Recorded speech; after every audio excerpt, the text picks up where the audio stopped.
ரீசெண்டா பார்த்தீங்கன்னா, world gold council வந்துட்டு ஒரு ஸ்டாட்ஸ வெளியிட்டிருக்காங்க. அதில எந்தெந்த கண்ட்ரீஸ் கிட்ட கோல்டு அதிகமா இருக்கு அப்படின்ற மாரி. ஸோ அத பத்தின ஃபுல் டீட்டெயில்ஸ் தான் இந்த வீடியோல பார்க்க போறோம். வாங்க வீடியோக்குள்ள போலாம். நம்ப இந்தியா தங்கத்தில பார்த்தீங்கன்னா, ரொம்ப பிரபலமான நாடு. தங்கத்தினால பிரபலமான நாடு. இந்திய பெண்களிடம் மட்டும் 24,000 டன் தங்கம் வந்து கையிருப்பு இருக்கு. சரிங்களா? இது வந்து மற்ற நாடுகள கம்பேர் பண்ணும்போது பார்த்தீங்கன்னா 11% அதிகம். சரிங்களா?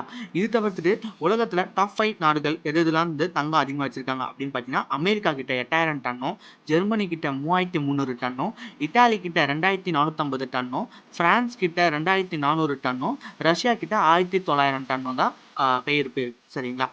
ஸோ இது தவிர்த்து பார்த்தீங்கன்னா, இந்தியால சவுத் இந்தியன் வுமன்ஸ் கிட்ட தான் வந்து கோல்டு வந்து 40% ஆஃப் கோல்டு அந்த நான் சொன்னேன் பார்த்தீங்கன்னா, 24,000 டன்னு அதில 40% வந்து சவுத் இந்தியன் கேர்ல்ஸ் கிட்ட தான் வுமன்ஸ் கிட்ட தான் இருக்கு அப்படின்ற மாரியும் சொல்றாங்க.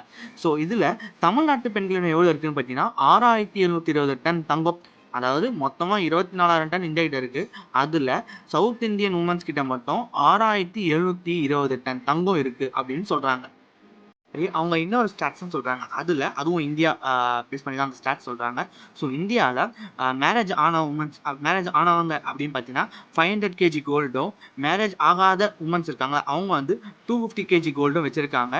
ஆண்கள் 100 கேஜி கோல்ட்ஸ் வச்சிருக்காங்க அப்படின்னு சொல்றாங்க. ஆக்சுவலா பார்க்கும்போது நமக்கு என்ன தெரிய வருதுன்னா, தங்கம்ன்றது இந்தியால எவ்வளோ முக்கியத்துவமானது அப்படின்னு தெரிய வருது. ஸோ அது வந்து நம்ம கலாச்சாரத்தின் ஒரு பகுதியா பார்க்குறாங்க நம்ம மக்கள் அப்படின்றது தெரிய வருது.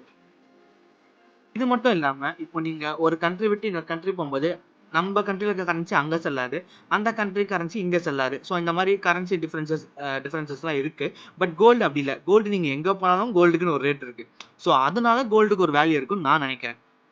இப்போ வேர்ல்ட் லெவல்ல பார்க்கும்போது, இந்த ஃபினான்ஸ் நெறைய தெரிஞ்சவங்கலாம் சொல்லுவாங்க, டாலர் ரேட்ஸ்ல வந்துட்டு அ பரிமாற்றம் பண்ணிப்பாங்க. அதெல்லாம் நம்ம எல்லாருக்கும் தெரியும். ஒருவேள அ இப்ப எல்லாமே அழிஞ்சாலும் ஒரு பேச்சுக்கு சொல்றேன். இப்போ ஒருவேள எல்லா கரன்சிஸ் எதுவுமே இல்லாம போனாலும், பட் கோல்டுக்குன்னு ஒரு வேல்யூ இருக்குல்ல. ஸோ அதனால தான் கோல்டு வந்து இன்னமும் முக்கியத்துவமா பார்க்கப்படுதுன்னு நான் நெனைக்கிறேன்.